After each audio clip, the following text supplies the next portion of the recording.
বিপুল জনসমর্থন এবং এতখানি সাড়া আমি কল্পনাও করি নাই। অভূতপূর্ব সাড়া পাচ্ছি, যেখানেই যাচ্ছি সবাই আসছেন।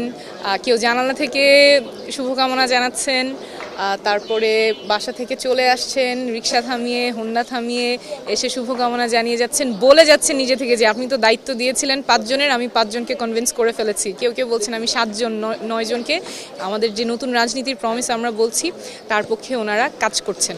তো এইভাবে আসলে মানুষজন যে নিজের উদ্যোগেই এই নতুন রাজনীতির কথা তাদের আপনজনকে জানাবে, এটা হওয়ার আগ পর্যন্ত আসলে বিশ্বাস করা কঠিন ছিল, কিন্তু এটা নিজে থেকেই মানুষ করছেন। আমাদের যে নতুন রাজনীতির প্রমিস আমরা করছি যে আসলে অর্থ ও পেশি শক্তির বাইরে গিয়ে রাজনীতি করা যায়, কোটি কোটি টাকা খরচ করা ছাড়া, লাখ লাখ পোস্টার ছাড়া, শোডাউন ছাড়া, মাইকিং ছাড়া নির্বাচনে জিতে আসা যায়, সেটা আমরা ঢাকা 9 আসন থেকে প্রমাণ করতে চাই। এবং এই জায়গায় আসলে অনেক ভালো সাড়া পাচ্ছি। আমরা যেখানেই যাচ্ছি সেখানে সব বয়সের মানুষ এসে শুভেচ্ছা জানাচ্ছেন, শুভকামনা জানাচ্ছেন। আমাদের ডিজিটালি প্রজেক্ট ঢাকা 9, সেখানে 17,000-এরও বেশি মানুষ তাদের পরিচিত জনকে, ঢাকা 9-এর যারা ভোটার তাদেরকে নতুন রাজনীতির কথা বলছেন।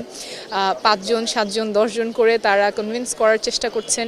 তো এই যে একটা জোয়ার, যেখানে নতুন রাজনীতির পক্ষে মানুষ কথা বলছেন, তাদের প্রিয়জনের সাথে কথা বলছেন, আমরা এটার উপরেই ভরসা রাখি। আসলে আমাদের মনে হয় যে এই যে মাইকিং করা কিংবা শোডাউন করা, সেখানে তো আসলে জনসেবার এলিমেন্ট থাকে না, সেটা করা হয় সাধারণত সাধারণ জনগণের উপরে নিজের ক্ষমতার দাপট দেখিয়ে ভোট নেওয়া। সেই জায়গায় আমাদের মনে হয় এর চেয়ে অনেক বেশি শক্তিশালী আমাদের একে অপরের প্রতি আস্থা, বিশ্বাস এবং ব্যক্তিগত যোগাযোগ।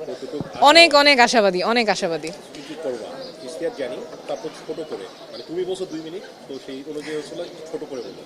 আচ্ছা, আমাদের 6টা এরিয়া নিয়ে আমাদের ইশতেহারে আমরা বলেছি, এলাকার সমস্যাগুলো নিয়ে আমরা ইশতেহারে সুনির্দিষ্ট পরিকল্পনা দিয়েছি।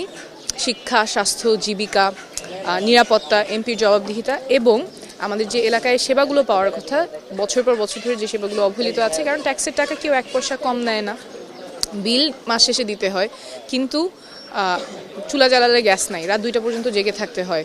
কেউ লাকড়ির চুলা ব্যবহার করছে, সেখানে লাকড়িটা কিনতে হচ্ছে, অনেকে লাকড়ি পাচ্ছে না। সিলিন্ডার কিনতে হচ্ছে, সেখানেও সিন্ডিকেট করে দাম বাড়ানো, বিলও দিতে হচ্ছে, নিজে আবার ব্যবস্থাও করতে হচ্ছে কিভাবে রান্না করবে। এটা তো ন্যায্যতা হলো না।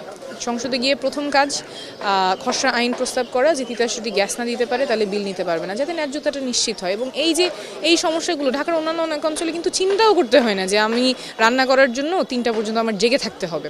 তো এই যে বছর পর বছর ধরে অবহেলা হয়ে আসে, সেই জায়গায় যাতে আমাদের ন্যায্যতা হয় এবং আমাদের শিক্ষা, স্বাস্থ্য, সেই জায়গায় যাতে বছর পর বছর ধরে যে অবহেলা চলছে সেগুলো যাতে আমাদের ছেলেমেয়েদের যে ভবিষ্যৎ, শিক্ষায় তো অনেক এক্সপেরিমেন্টেশন করা হয়েছে, ছেলেমেয়েদের সুযোগগুলো নষ্ট করে দেওয়া, শিক্ষকদেরকেও বিপদে ফেলা হয়েছে, এতবার কারিকুলাম পরিবর্তন করা হয়েছে। সেই জায়গায় আমি যেহেতু বিশ্বমানের শিক্ষার সুযোগ পেয়েছি, শিক্ষকতা করার সুযোগ পেয়েছি, যাতে করে আমাদের ছেলেমেয়েরাও বিশ্ববাজারে প্রতিযোগিতা করে টিকতে পারে, সেরকম করে প্রস্তুত হয়, সেই সুনির্দিষ্ট পরিকল্পনাগুলো আছে। সবার জন্য সবার কাছ থেকে শুভকামনা চাই এবং যারা দেখছেন আপনাদের মাধ্যমে 12 তারিখে সকাল সকাল ভোট কেন্দ্রে গিয়ে হ্যাঁ ভোট, আর যারা ঢাকা 9 আছেন ফুটবল মার্কার পক্ষে, নতুন রাজনীতির পক্ষে রায় দেওয়ার আহ্বান থাকলে।